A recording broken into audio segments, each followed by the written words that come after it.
So to start with, we have our inaugural speaker. And if somebody can help me with the slides, for putting up the slides, it would be helpful. So I invite Stefanos Fotiou, who is the Director at Office for Sustainable Development Goals and Director of UN Food Systems Coordination Hub. It's an interagency unit of UN established at the request of UN Secretary General.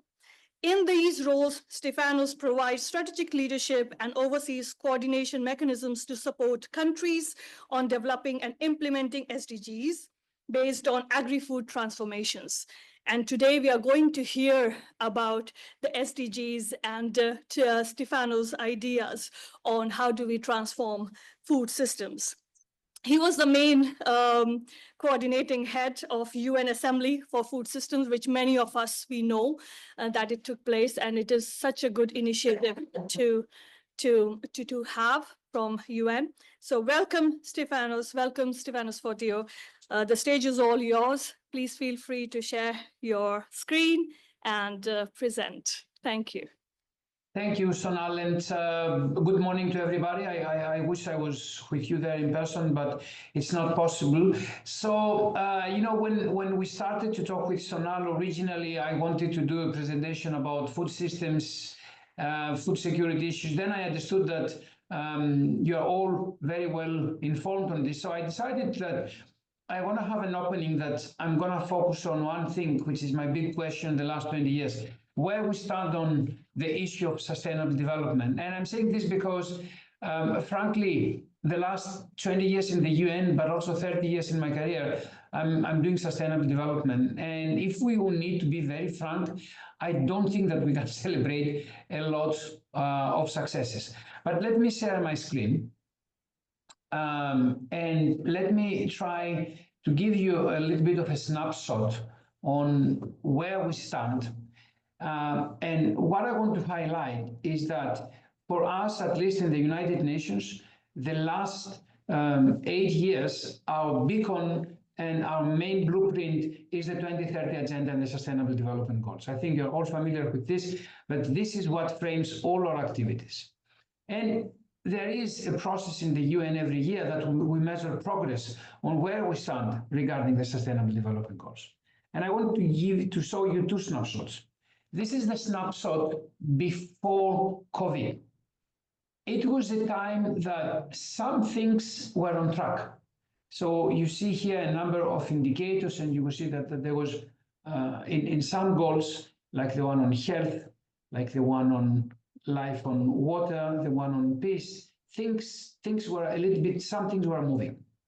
Then we had another big chunk of targets and indicators that they were moving to the right direction, but extremely slow. And they needed acceleration. And we had also a set of other targets and indicators that they were going to the wrong direction. So it's not that it was slow, but it was completely on the opposite thing. The COVID had a great negative impact, a big negative impact on the progress on the SDGs. And here's where we stand today, according to the last progress report. And you will see that the reds have really increased a lot. And the greens have gone also in a decreasing order. And you know, I don't have any preference on the colors, but this is the kind of international, I think, assumption that we saw green, something that is on track, yellow, marginal, and we see the stagnation with the red. So the real numbers behind this is that we have only 15%, 1 out of 6, 1 out of 7 of the SDG targets and indicators that it's on track to be met by 2030. Then we have half of them, 49%, that they either represent a moderate progress or a marginal progress. And for both of them, we need a very big acceleration. And then the real problem is the 36%, more than 1/3, that they are either in stagnation or are in regression. So a lot of numbers here to talk about that they are not encouraging. 23 million more people living in extreme poverty from what we had before COVID. 123 million more suffering from hunger compared to what happened 3 years ago. And we had an extremely minimal improvement. And as you have seen in the previous slide, the failure is across the board. There's not a single SDG that we can say, okay, for this one, except the G7, the one on energy, that you have some progress and not something going to the wrong way, but it's across the board. And many times we do say in the UN, and of course that's our main narrative, that you cannot separate the SDGs, you cannot start focusing in only one of them, you cannot start saying that I'm going to prioritize. It's a set that you need to see it in a systemic way and with interdisciplinarity. But I would like to highlight in the next two slides two of the things that I call the ticking bombs when it comes to sustainable development and the sustainable development goals. One is the environment and the environmental degradation. I assume you're familiar with the concept of planetary boundaries, and you see here what has happened in the last 15 years when where we're in 2019, where out of the 7 boundaries that we were able to assess, 3 were crossed, and where we stand today, that out of the 9 boundaries that we can assess, 6 have been crossed.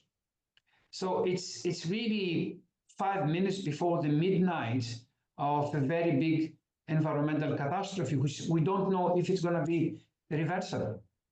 And we don't see any progress. I mean, the IPCC, I think, a couple of months ago, they said that unfortunately we reached the 1.5 degrees, which was our main target.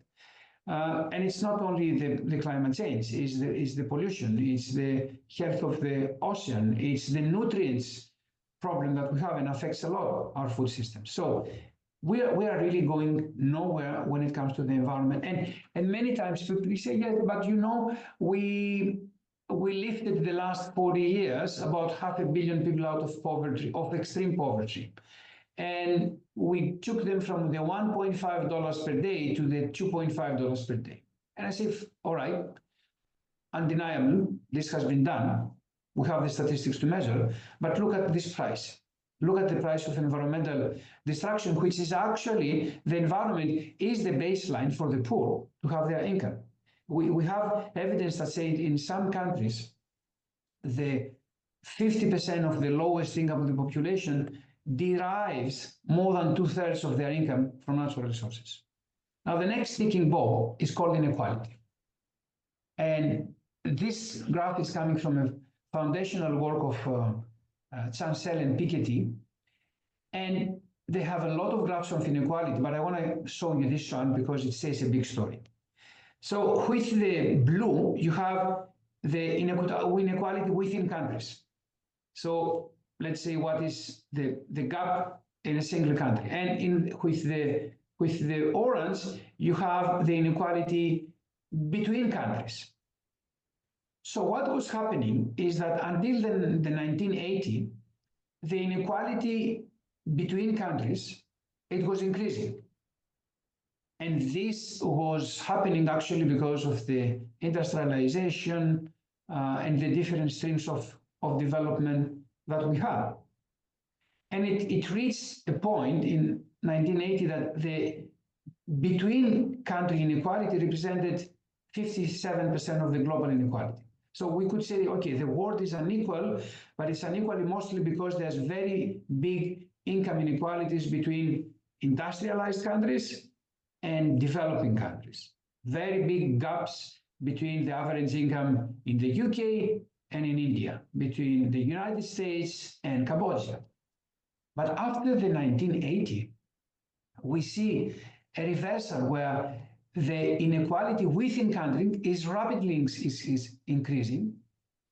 And it's going from something that it was 43% to 68%. So it's almost doubling in 40 years.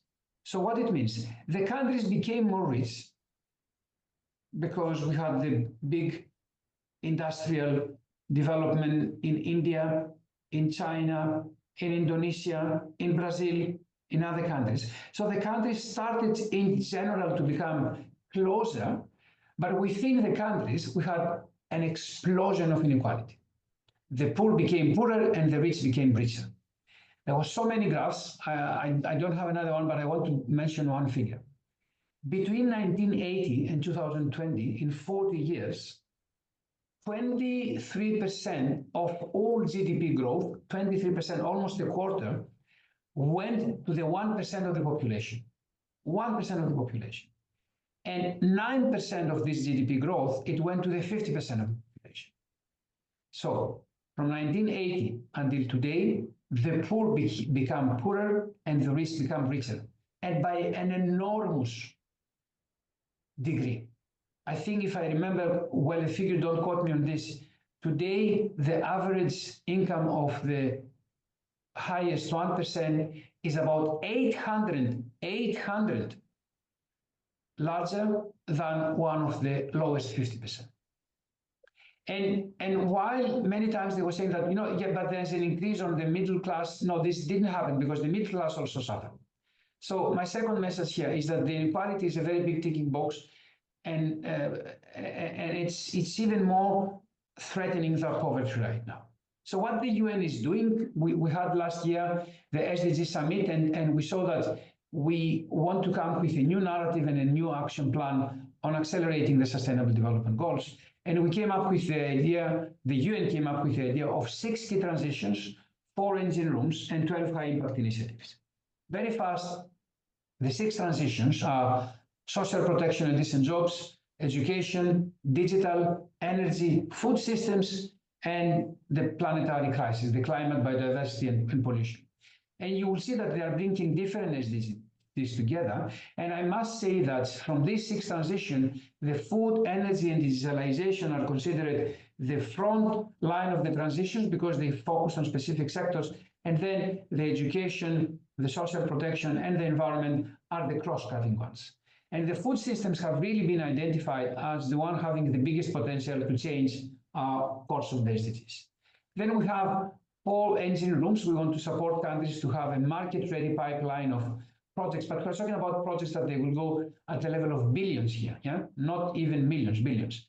A deal room to find the right financing mix between private, public, international, and domestic capacity building at scale, and a very big shift in policy and regulatory framework. And the UN has put together 12 high-impact flagship initiatives. I'm not going to one by one to try to support this structure. So the transitions and the deal rooms are coming together. There's some money allocation, but as I said, we need to go from the millions to the billions. Let me close by highlighting that there's a very big role of the tertiary education on supporting this, not only the 2030 agenda, but supporting all of this work. And there's a big opportunity next year in 2025 because the goal on education is going to be under one goal under the in-depth review in the high-level political forum that's happening in July in New York. So we have a theme which is advancing sustainable, inclusive, science and evidence-based solutions. This is the key. And I think that the academic community should really support the science and evidence-based solutions. And of course, there is an education and academia stakeholder group in the UN. And I think that we need a lot of participation from different academic institutions, and we want to strengthen the narrative in the UN. So I'll thank you with this. I'll stop sharing. And thank you for the opportunity. Unfortunately, I have to leave you because I have some other obligations, but I wish you a very nice conference today. Thank you.